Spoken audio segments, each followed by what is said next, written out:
Aduh, frustrasi banget ya rasanya. Udah coba segala cara, tapi berat badan kok nggak turun-turun. Kalau kamu ngerasain ini, tenang, kamu nggak sendirian. Yuk, kita bedah bareng-bareng kenapa sih ini bisa terjadi.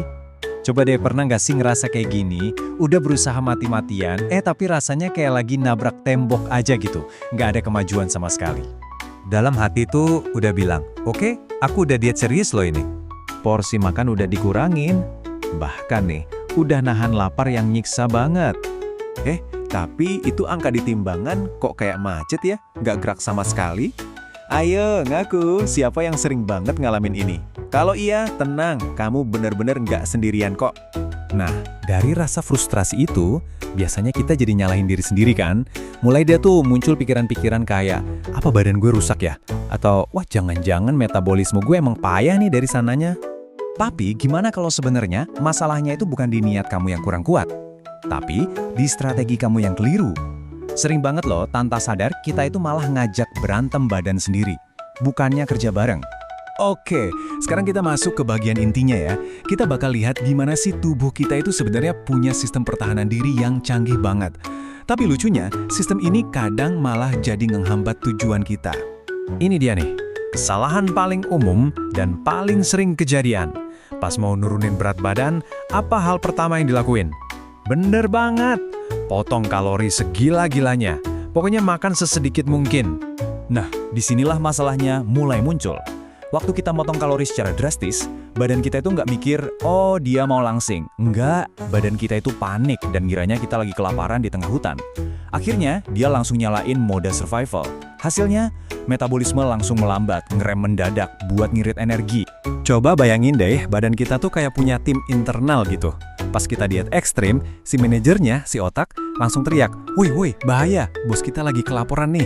Semuanya, stop buang-buang energi, irit seirit-iritnya. Jadi, intinya gini, metabolisme kamu itu nggak rusak, nggak jelek. Dia itu pintar, adaptif. Dia cuma lagi ngejalanin tugasnya buat ngelindungin kamu dari bahaya kelaparan. Anggap aja ini fitur keamanan bawaan, bukan sebuah kerusakan. Oke, selain soal motong kalori, ada lagi nih. Ternyata bukan cuma soal makanan aja loh. Ada yang namanya penyabot tak terlihat yang bisa ngerusak semua rencana diet kamu. Yuk kenalan sama biang kerok pertama, kortisol. Gampangnya, ini hormon stres. Nah, waktu hormon ini tinggi, dia tuh kayak ngasih perintah ke badan kita. Simpen lemak, simpen, buat jaga-jaga. Dan tebak area favoritnya di mana? Yap, di perut. Ini nih tantangannya hidup di zaman sekarang. Stres mikirin kerjaan, kena macet di jalan, bahkan stres karena mikirin diet itu sendiri, itu semua bikin kortisol kita tinggi terus. Jadinya, badan kita kayak lagi siaga perang terus-menerus. Lebih milih nyimpen lemak daripada ngebakar lemak. Oke, penyabut berikutnya. Ini sering banget dianggap sepele. Gimana soal tidur kamu? Begini, kurang tidur itu langsung ngacak-ngacak hormon nafsu makan kita. Hormon yang bikin lapar naik, hormon yang bikin kenyang malah turun. Hasilnya, kita jadi gampang lapar, susah kenyang, dan ngidamnya yang manis-manis atau karbohidrat. Jadi, diet sambil begadang itu ibaratnya kayak berenang lawan arus. Susah banget, capek doang. Oke, kita udah tahu nih masalah-masalahnya. Sekarang, gimana solusinya? Yuk kita bahas strategi yang lebih cerdas, yang lebih baik ke badan kita. Strategi buat kerjasama, bukan perang. Hal pertama dan paling penting, ubah mindset. Buang jauh-jauh pikiran mau hasil instan. Kuncinya itu bukan kecepatan, tapi konsistensi. Pelan-pelan, tapi pasti. Itu jauh lebih baik. Nah, ini dia nih pilar-pilar utamanya. 1. Makan yang cukup. Jangan sampai kelaparan biar metabolismenya tetap jalan.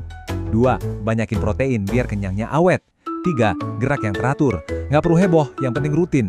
Dan yang terakhir, 2 hal yang sering dilupain, tidur yang benar dan kelola stres. Semua ini nyambung loh. Dan ini tolong diingat baik-baik ya, kemajuan itu bukan cuma soal angka di timbangan. Kalau kamu cuma fokus ke sana, yang ada malah stres dan gampang nyerah.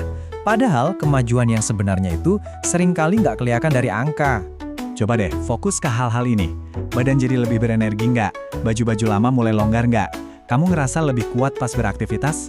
Mood jadi lebih enak? Nah, itu dia kemenangan yang sebenarnya. Jadi, kalau kamu ngerasa mentok, itu bukan berarti kamu gagal. Sama sekali bukan. Anggap aja itu sinyal dari badan kamu kayak lagi bilang, strateginya ganti dong, yang ini kurang oke. Jadi, yuk kita tutup dengan pesan ini. Stop membenci badanmu sendiri. Dia itu nggak ngelawan kamu. Dia cuma lagi berusaha keras buat ngejaga kamu tetap hidup. Daripada dimusuhi, mending diajak kerjasama kan?